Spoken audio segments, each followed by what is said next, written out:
ભાવનગરમાં પણ આ જ સ્થિતિ. ભાવનગરમાં પણ બિલ્ડરોની મરી પરવારી છે માનવતા. બિલ્ડરોએ સરકારી માર્ગદર્શિકાના ઉડાવ્યા ધજાગરા.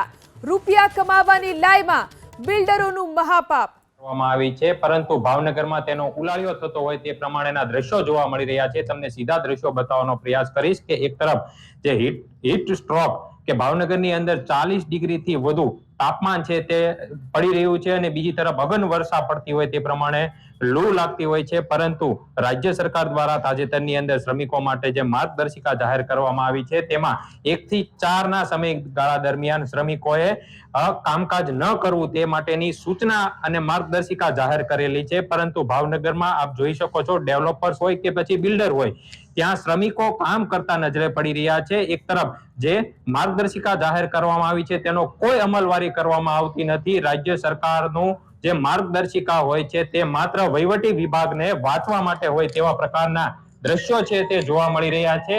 અને આ જે દ્રશ્યો છે તે ઇસ્કોન વિસ્તારના છે કે જ્યાં આ પ્રમાણે દ્રશ્યો છે તે સામે આવી રહ્યા છે. એક તરફ જે આકરો તાપમાન છે તે ભાવનગરની અંદર નોંધાઈ રહ્યું છે અને બીજી તરફ આ પ્રમાણે ડેવલપર્સ હોય છે, બિલ્ડર હોય છે કે જે શ્રમિકો પાસે આ પ્રમાણે કામ કરાવતા હોય છે, જેના કારણે જે શ્રમિકો હોય છે તેમના સ્વાસ્થ્ય સાથે પણ ચેડા થઈ રહ્યા છે. એટલે કે ભાવનગરની અંદર માનવતા મરી પડી હોય તે પ્રમાણેના દ્રશ્યો હાલ આ પ્રમાણેના જોવા મળી રહ્યા છે.